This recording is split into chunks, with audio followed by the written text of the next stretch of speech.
Hi, everyone. My name is Janene, and my story begins on a farm in central Kansas. I grew up as a farmer's daughter in a home where God and the Bible were taught constantly. I grew up believing in God because my mom and dad taught me to do so.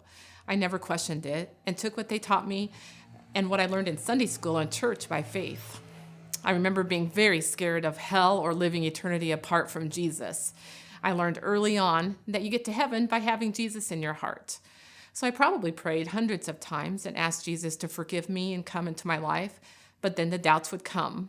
I wondered if I had truly meant it. I wondered if I had said it right, and I wondered if he heard. Then the fear would come again, and I would pray again. It was a cycle of fear, fed by the lack of knowledge of what a true relationship with Jesus was. I went through grade school and then attended a private Christian junior high and high school. I kept learning more and more about the Bible and Jesus, but I also learned something else at that school. All the kids knew about Jesus. They learned Bible verse after Bible verse and would then go live their own lives. Jesus didn't matter to most of them very much. Many of these kids had the head knowledge, but did not understand what a decision and commitment of the heart to follow Jesus looked like. Many of them took Jesus for granted. The mindset of, yes, I believe in God, but I'm going to live my life for me right now. I have time to follow his heart later was prevalent. As I look back, I was one of those kids. During the fall of my 7th grade year, I got tired of the doubts. I remember one week when we had a spiritual emphasis week at our school. A group came in and we had special chapels all week. God really spoke through this group into my life. I decided to put a stake in the ground and I prayed once more, making the decision to become a Christ follower and to put him at the center of my life. I prayed and asked God to forgive me from the times that I had sinned or missed his perfect will. I also told God I believed in him and that I believed in his word. I told him I understood what he meant in Romans 6:23 when he said that the wages of my sin were death, but the gift that he was offering to me was eternal life through the sacrifice of his son dying on the cross for my sins. I told him that I wanted him to be the leader of my life and that I would allow him to have that control by turning my life over to him.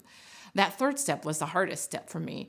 My human nature wanted to be in charge, and to give that over to God was a sacrifice. Little did I know at that time what a payoff that sacrifice would have. After making the commitment to Jesus, I grew a little bit throughout high school. I was beginning to understand more and more what a commitment to Jesus requires. Even then, God was growing a heart in me for people who did not know him. I remember one Sunday when our pastor was preaching on sharing Christ with our friends who did not know Jesus. I realized that living on a Kansas farm, going to a Christian high school, and going to church constantly hadn't allowed any opportunity to have friends that were far from Jesus. I remember wishing that I had an opportunity to share my faith. I met a guy towards the end of high school and fell in love, so I thought. He started taking up all of my time and all of my heart.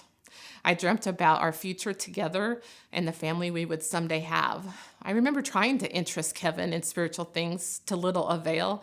He truly wanted to live his own life. I ended up following him to college at Sterling College in Sterling, Kansas. And he did break up with me that in the first few weeks of my freshman year. That hurt a lot. I wished many times during that semester that I was dead. I wasn't suicidal, but I wanted desperately to be free of the pain that this breakup caused. Trying to get away from the constant reminder of this broken relationship, I decided, for the entirely wrong reason, to go on a mission trip. I was accepted for a summer-long mission trip with the Continental Singers in 1988. We traveled to India, Holland, France, and Belgium, and many states throughout our country. Every night we shared the gospel and we saw numerous people make decisions to trust Christ. I could never ever begin to explain how God used that summer in my life. But here are a few things that transformed me. I was on my own for the first time ever. I had to decide if the faith I claimed was my own or my parents'.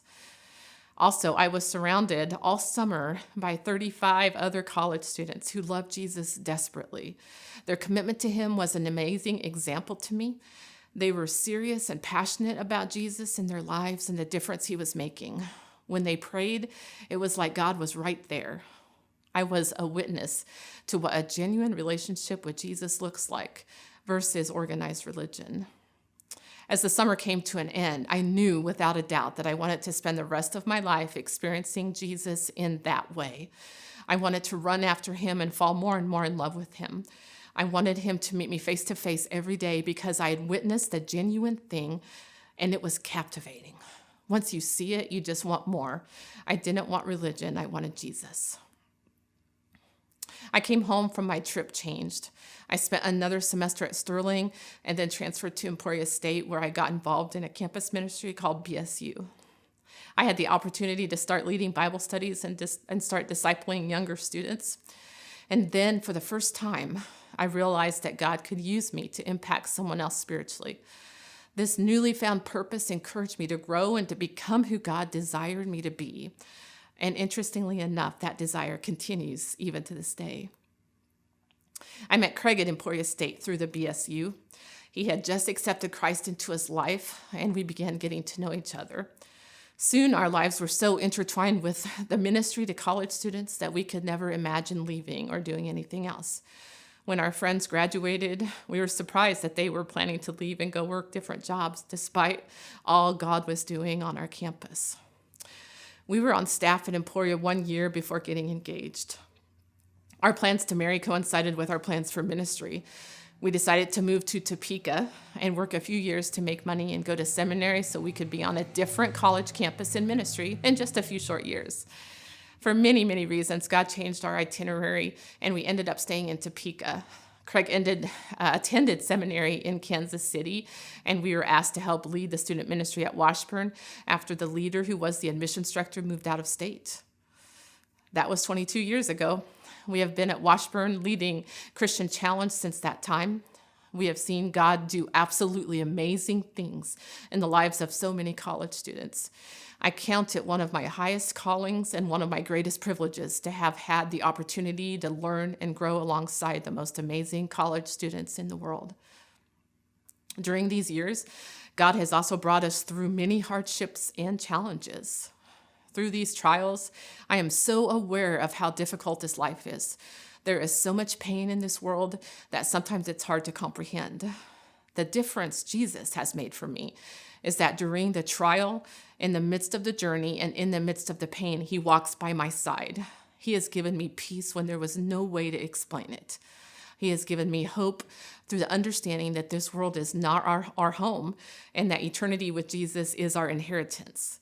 And last but not least, he has given me purpose. Just like I wished for as a kid, I now have the purpose of sharing my Jesus with others who are without hope.